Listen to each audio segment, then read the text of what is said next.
Hello students, in today's video I will read, recite and explain you a poem of your syllabus on his blindness composed by John Milton. The poem on his blindness is a sonnet. It has been written in a particular Miltonic pattern. As the poem is divided into two sections, 8 and 6, octave and sextet. The first part जो 8 line का होता है that is called octave and the another 6 line stanza is known as sextet. First I will explain you the lines 1 to 8. Line 1 to 8 माने Octave, जो इस कविता का Octave part है, 8 line का वाला जो स्टेंजा है उसको मैं इसमें पढ़ाऊंगा, बताऊंगा और फिर 6 लाइन वाला है वो पार्ट बताएंगे। तो जैसा कि आपको पता है कि जो सोनेट है वो 14 लाइन्स होते हैं, तो 8 लाइन का जो मिल्टन ने अपने तरीके से सोनेट को लिखा था, सोनेट का उन्होंने इंट्रोड्यूस किया था। इसको पेट्रार्कन सोनेट भी कहते हैं, पेट्रार्कन के पैटर्न पर लिखी हुई है। Petrarch was a genius poet, a legend poet of his age. In this poem on his blindness, the poet expresses his grief on his blindness, यानी अपने अंधे होने पर, अंधे हो जाने पर कवि अपने दुख को व्यक्त करता है। उसे दुख क्या है? तो his sorrow is mainly for 2 reasons.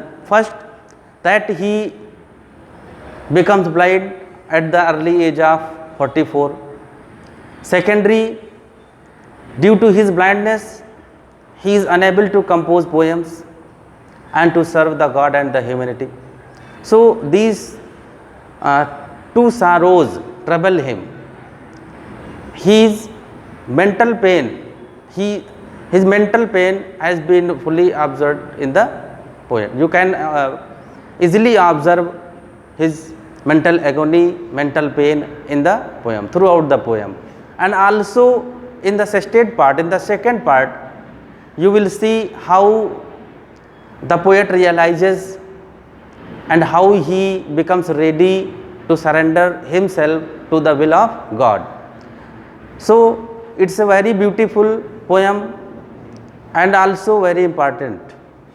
ये कविता बहुत ही सुंदर है और साथ साथ इम्पॉर्टेंट भी है। It is often asked in the board examination of UP. Uttar Pradesh के जो बोर्ड एग्ज़ाम है उसमें कई बार ये पूछी जाती हैं, चाहे वो सेंट्रल आइडिया के रूप में पूछी जाए या उसके एक्सप्लेनेशन वगैरह पूछे जाते हैं। तो इट इज़ वेरी इंपॉर्टेंट, तो you should read it with concentration, बहुत एकाग्र होकर के इसे पढ़ना है आपको। देखें क्या कहता है पहली लाइन में। पोएट जॉन मिल्टन कहते हैं, when I consider how my light is spent, means when I consider, I हो गया पोएट, कि जब मैंने, कंसीडर माने विचार किया, समझा, सोचा, जाना, how my light is spent, किस तरह से मेरी ज्योति चली गई है। यहाँ लाइट का मतलब हो जाएगा लाइट ऑफ आइज, आँखों की ज्योति। When I consider how my light is spent, जब मैंने जाना या मुझे पता चला how my light is spent, यानी when the poet realizes that he is unable to see, कि वो अब देख नहीं सकता, देखने में असमर्थ है। आगे लिखता है, era half my days, the great pain of the poet is that he becomes blind at the early age of 44. यहाँ ये लाइन देखेंगे, era half my days, era माने होता है बिफोर और हाफ माने होता है आधा, माई ये पोएट स्वयं के लिए यूज़ करता है, डेज माने दिन। अब यहाँ देखिए, इसको समझने का प्रयास करेंगे। A human life is considered to be 100 years. मनुष्य का जीवन 100 वर्ष का माना जाता है कि 100 वर्ष तक उसकी लाइफ होती है। और यहाँ जबकि पोएट 44 ईयर्स की एज पर अंधा हो गया था, तब वो लिखता है हाफ माई डेज, क्योंकि 100 का आधा कितना हुआ 50, और 50 के पहले तो 44 ईयर्स आ जाता है। ये उसने पोएटिक लैंग्वेज में लिख दिया है, एरा हाफ माई डेज, यानी उसकी उम्र के जितना उसका ड्यू था जीवन, उसने जीवन काल के आधे से कम समय में ही has lost his I site. तो दिस सारो ट्रबल्स हिम, ये दुख उसे परेशान करता है, दुखी है इस बात से कवि। आगे लिखता है in this dark world and wide because the poet has become blind so the whole world for him has also become full of darkness. क्योंकि कवि अंधा हो गया तो अंधे हो जाने की वजह से ये जो विस्तृत संसार है उसके लिए अंधकार से अतिरिक्त और कुछ नहीं। It is nothing better than a darkness. उसके लिए ये संसार कोई अंधकार से ज़्यादा बेहतर नहीं है, जैसे अंधकार वैसे ही पूरा संसार। And with the loss of eyes he also remember his talent. तो थर्ड लाइन में लिखता है एंड दैट वन टैलेंट। यहाँ पे टैलेंट का मतलब होता है कि the talent of composing poems that the gift which has been bestowed to him by God, and after his blindness he remembers his only talent, and that is of composing poems। वो अपने एक talent को याद करता है और वह है कविता लिखने का जो टैलेंट, जो हुनर जो ईश्वर ने उसे दिया है। आगे लिखता है which is death to hide, जिसे मृत्यु को समाप्त करना था, यानी the poet was determined to compose poems till his death.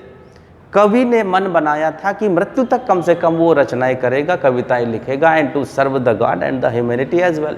But in between his I sight is spent, उसकी जो आई साइट है वो समाप्त हो गई। जब आई साइट समाप्त हो गई तो वो महसूस करता he feels that he will not be able to compose poems. वो अब कविताएं नहीं लिख पाएगा। He will not be able to serve the God, he will not be able to serve the humanity. वो मानवता की सेवा नहीं कर पाएगा, काव्य रचना करके ईश्वर की सेवा नहीं कर पाएगा। तो दिस सारो ट्रबल्स हिम, ये उसका बड़ा दुख है। अंधा हो गया और उसके बाद भी सबसे बड़ा जो दुख है, because of blindness, because of his blindness he can not compose poems. तो this is the poet's great sorrow, great grief. ये कवि का सबसे बड़ा दुख है। वो अपने दुख को याद कर, अपने टैलेंट को याद करता है and expresses his sorrow which is death to hide. अब आगे फोर्थ लाइन में देखेंगे lodged with me useless. The poet feels that now his talent of composing poems will go useless, वो व्यर्थ चला जाएगा। Because he can not compose poems as he has lost his I sight. क्योंकि कवि ने अपनी नेत्र ज्योति खो दी है तो वो कविता लिख नहीं पाएगा। जब कविता लिख नहीं पाएगा, रचना नहीं कर पाएगा, तब उसका ये टैलेंट व्यर्थ ही चला जाएगा। ठीक। दो माई सोल मोर बेंट, दो माई सोल मोर बेंट का मतलब क्या होगा? Although the poet wants to compose poems. Though my soul, soul माने आत्मा होगा, मोर बेंट, बेंट माने झुकती है। कहना ये चाहता है the poet wants to compose poems but he can not, लेकिन नहीं कर पा रहा। क्यों? Because his eyes does not, his eyes does not suit him. उसी की जो आंखें हैं वो उसे सूट नहीं करती हैं, उसको उसका साथ नहीं देती हैं, उसके लिए हेल्पलेस हैं। मतलब उस वो नेत्र ज्योति उसकी जब चली गई है, आंखों की रोशनी चली गई है, रोशनी, आंखों की रोशनी उसका साथ नहीं दे रही है, इस वजह से वो कविताएं नहीं लिख पाएगा। उसकी इच्छा तो है कविता लिखने की, लेकिन बावजूद उस इच्छा के, despite of his strong desire to compose poems, he is unable to compose any verse due to his blindness, उसके अंधेपन के कारण।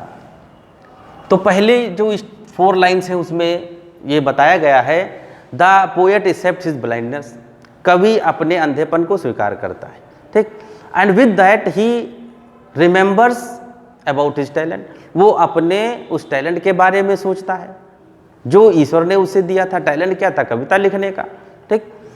फिर ये सोचता है कि because he has no eyes, he has no sight, he can not compose poems, वो कविता लिख नहीं पाएगा और कविता लिखने का जो गुण है वह व्यर्थ ही चला जाएगा।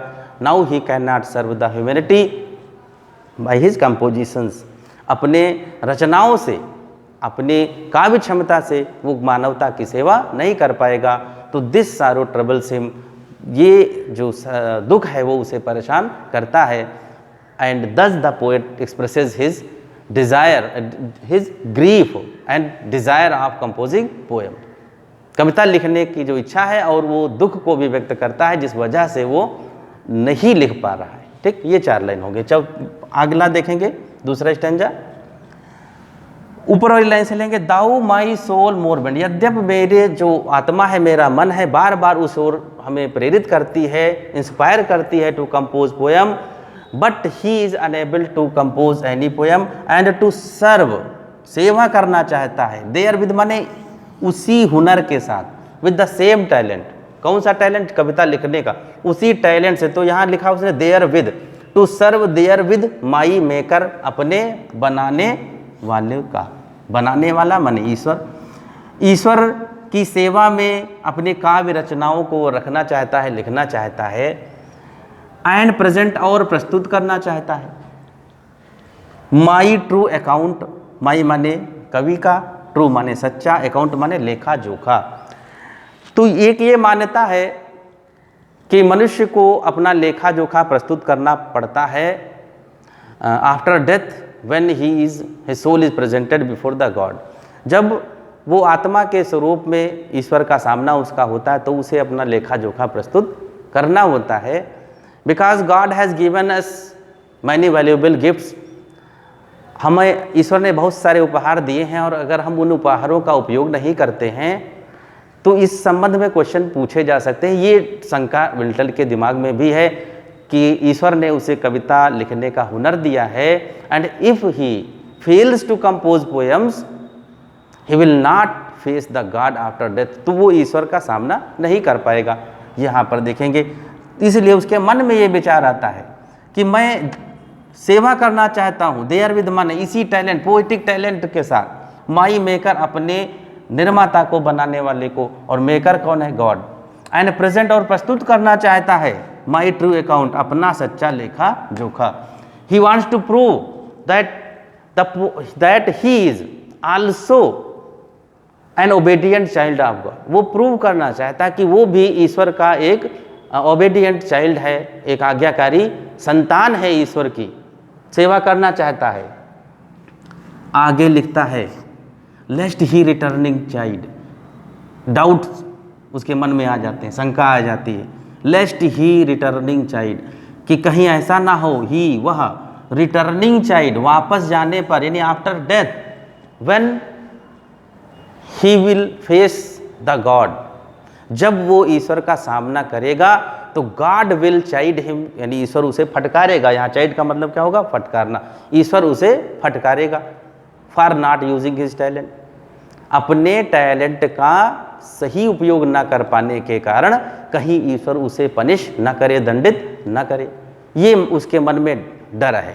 The poet fears that if he fails to compose poems God will punish him, God में पनिश हिम कह सकते, हो सकता है ईश्वर उसे दंडित करे। ठीक, तो this enhance his, this intensifies his grief, ये जो विचार है उसके दुख को और ज़्यादा गाढ़ा कर देता है, बढ़ा देता है, इंटेंसिफाई कर देता है, उसके भय को और डर को एक साथ बढ़ा देता है कि अगर वो यूज़ नहीं करेगा, लेस्ट ही रिटर्निंग चाइल्ड, कि कहीं ऐसा न हो वो दंडित करे। ठीक, अब यहाँ से थोड़ा सा संकालु हो जाता है कवि। यहाँ देखेंगे, लिखता है कवि, doth God exact day labour light denied, here the poet become some doubt, some suspective by nature. Here Milton suspects, थोड़ा सा संदेह उसके मन में आ जाता है, सस्पिशन उसके अंदर आ जाता है कि whether the God will forgive him, whether the God will accept his inability of composing poems. कई प्रकार की शंकाएं उसके मन में आती हैं कि क्या ईश्वर उसे क्षमा कर पाएगा for not using his talent, या for not using his given gift, ऐसे कह ले। ईश्वर के द्वारा दिए गए उपहार का अगर वो उपयोग नहीं कर पा रहा है, ठीक, तो इस बात के लिए whether God will forgive him, क्या ईश्वर उसे क्षमा कर देगा, ठीक, और whether the God will accept his inability, अथवा ईश्वर उसकी इस अक्षमता को स्वीकार कर लेगा, माफ कर देगा, क्षमा कर देगा, ठीक। ये थोड़ा सा उसके मन में डाउट है। और यहाँ पर कह रहा है लाइट डिनाइल, थोड़ा सा क्वेश्चनेबल भी हो जाता है, कभी प्रश्न उठाता है, rises question, doth God exact day labour. जब ये शंका उसके मन में आती है तो वो शंकाल हो जाता है, क्वेश्चन रेज करता है। क्या कहता है? Doth God exact day labour, क्या ईश्वर अभी भी उससे उतनी ही आशा करता है कि does God still expect him to do the same kind of labour as he used to do with his eyes, and now when he has lost his eyesight, so if the God expect him to do the same kind of labor, तो क्या ईश्वर अभी भी उसे उसी श्रेणी के श्रम की आशा करता है जैसा कि वह किया करता था जब उसके आंखें थी? God has taken his eyesight, ईश्वर ने उसकी रोशनी ली है या किसी वजह से चली गई, लेकिन उसको प्रश्न करता है, थोड़ा सा डाउटफुल हो जाता है। डाउट में केवल दो बातें लिखेंगे, whether the God will forgive him, whether the God will accept his inability, क्या ईश्वर उसको क्षमा करेगा अथवा उसकी इस अक्षमता को स्वीकार कर लेगा, ठीक। लाइट डे नाइट का मतलब होगा when he knows, God knows everything, जबकि ईश्वर जानता है कि the poet has lost his I site, कि कवि ने अपनी नेत्र ज्योति खो दी है, रोशनी खो दी है। इसके despite of this fact, if the God still wants him to compose poems and do labour of the same degree, उसी डिग्री का लेबर करे, क्या ईश्वर उसे ये चाहता है? Soon he realises his mistake, जल्द ही उसको अपनी गलती का एहसास होता है। आई फॉन्डली आज, क्योंकि वो कभी लिखता है मैंने ये प्रश्न मूर्खतापूर्ण, out of foolishness, nothing else, but his foolishness make him to suspect on God's mercy and benevolence. कभी ये कहता है उसकी मूर्खता ने ही उसको बाध्य किया ईश्वर पर सस्पेक्ट करने के लिए, संदेह करने के लिए। बट पेशेंस टू प्रिवेंट, लेकिन before he will say anything more, his patience यानी धैर्य ने उसे रोक लिया। He stops talking against God's mercy, God's benevolence and kindness. धैर्य ने उसे रोक लिया और वह रुक जाता है कुछ भी कहने से, ठीक। लिखता है आई फाउंडली आस्क, तो फाउंडली माने क्या होगा? जो उसके मन में क्वेश्चंस आए थे कि क्या ईश्वर उसकी इस अक्षमता को स्वीकार करेगा, क्या ईश्वर उसे कविता ना लिख पाने के कारण क्षमा कर पाएगा, ये जो डाउट्स उसके अंदर आ रहे थे, जो सस्पिशंस उसके अंदर आ रहे थे, उनके लिए कहता है this is only because of his foolishness, ये चीज़ें केवल उसके मूर्खतावश उसके मन में आई थी। फिर आगे कहते but patience to prevent, but before he could say anything more, ऐसे पहले कि वो कुछ कह सकता, ठीक। Patience prevent him from raising questions against God और हिज मर्सी और हिज काइंडनेस और बिनोवेलेंस, ठीक। I will continue with the next 6 lines of this poem, stay with अस।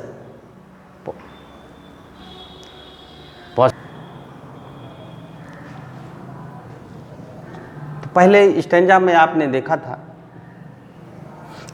कि मिल्टन के मन में कुछ डाउट्स उमड़ते हैं, शंकाएं उमड़ जाती हैं, और वो प्रश्न करता है कि क्या ईश्वर उसके अंधे हो जाने पर भी उससे कविता लिखने की अपेक्षा करता है। लेकिन उसके धैर्य ने उसे रोक लिया, उसने कुछ कहा नहीं। And with that he hears the voice of his conscience, अपने अंतर्मन की आवाज़ सुनता है और वो अंतर्मन उसे ईश्वर की स्थिति के बारे में, बेनोवलेंस के बारे में, काइंडनेस के बारे में समझाने का प्रयास करता है। मिल्टन को यह रियलाइज होता है कि what is the God position on this earth, इस पृथ्वी पर ईश्वर की पोजीशन है क्या, and what does he actually expect from a man, और वह इस मनुष्य से वास्तव में चाहता क्या है, ये चीज़ उसको रियलाइजेशन होता है। इस चीज़ को हम इसमें पढ़ेंगे 6 लाइन में। देखें, कहता है दैट मरमर सून रिप्लाइज, मरमर यहाँ हो जाएगा वॉइस ऑफ कंसाइंस, अंतर्मन की आवाज़। दैट मरमर सून रिप्लाइज, उसका अंतर्मन उसे उत्तर देता है। ठीक, आगे लिखता है गॉड डथ नॉट नीड, कि ईश्वर को आवश्यकता नहीं है, ईश्वर को आवश्यकता नहीं है आइदर मैन्स वर्क, चाहे वो मनुष्य के कार्य हों, और हिज ओन गिफ्ट्स, अथवा अपने दिए हुए उपहार के बदले कोई उपहार। ठीक, ये लाइन समझेंगे 2। तो यहाँ पर क्या है कि मिल्टन को ये रियलाइजेशन होता है कि God does not expect from a man to work for him, और nor does he expect to take back his given gifts, ना ही वो अपने दिए हुए उपहार को वापस लेना चाहता, उपहारों को वापस लेना चाहता है। ठीक, and also nothing in exchange, बदले में भी कुछ नहीं चाहता।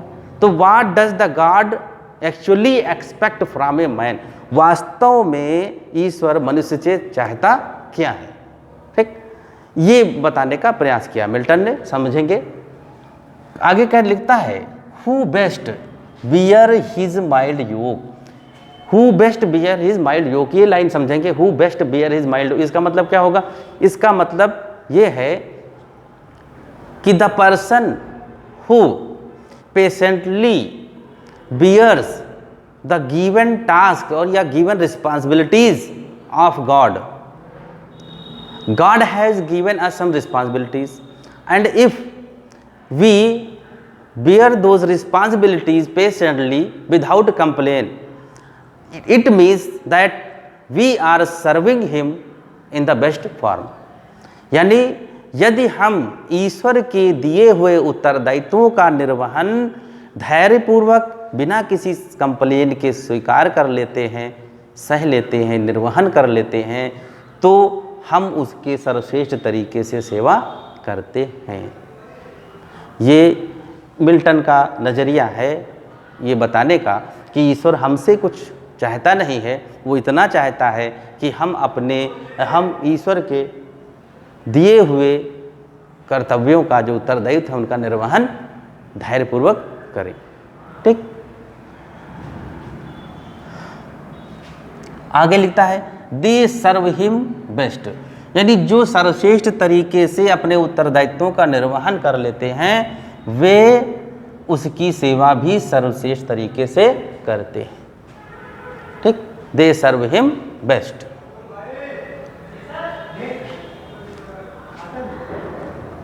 अब यहां देखेंगे हिज स्टेट, अब यहाँ ये बताएगा कि ईश्वर को क्यों मनुष्य के कार्यों के या उसके दिए हुए उपहारों की आवश्यकता नहीं है। क्यों बताता है, बहुत ही इंपॉर्टेंट लाइंस हैं, they are often asked for explanation, so let us try to understand them carefully, सावधानी पूर्वक इन्हें समझने का प्रयास करेंगे। हिज स्टेट माने उसकी स्थिति, God's position in heaven is kingly like a king, राजा की तरह होती है। Almost he is the king of the kings and monarchs, he is the maker of kings and itself his position is as king, और स्वयं उसकी position क्या है, वो राजाओं जैसी है।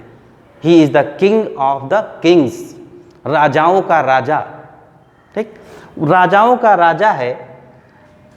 Thousands at his bidding speed, thousands at his bidding speed, and he has many angels to serve him, उसके पास बहुत से फरिश्ते हैं उसकी सेवा करने के लिए। He does not need any man to work for him, उसे किसी मनुष्य की आवश्यकता ही नहीं है। He has many angels and fairies to serve him at his bidding speed, माने उसके एक आदेश पर to fulfil his wish thousands of angels stand and rush and be ready to fulfil his wish. हजारों की संख्या में फरिश्ते उसकी इच्छा की पूर्ति के लिए दौड़ पड़ते हैं। ठीक, तो not to speak of man, he has several angels to serve him. मनुष्य की बात छोड़ दें, उसकी सेवा में हजारों फरिश्ते हैं जो उसकी सेवा पे लगे हुए हैं। आगे लिखता है post over land and ocean without rest, and post over माने दौड़ पड़ते हैं, to carry out his orders, उसके आदेशों का पालन करने के लिए। ठीक, आदेशों का पालन करने के लिए दौड़ पड़ते हैं, चाहे वो लैंड हो या ocean. On both the land and ocean he has many angels, on land and ocean, धरती, जल, गगन, कहीं पर भी जाने के लिए, almost every corner of this world, किसी भी कोने में जाने के लिए हजारों की तादाद में फरिश्ते हैं जो उसके आर्डर को कैरी कर लेते हैं। To carry out his orders, ये लिख सकते हैं। उसके आदेश का परिपालन करने के लिए हजारों की संख्या में फरिश्ते हैं।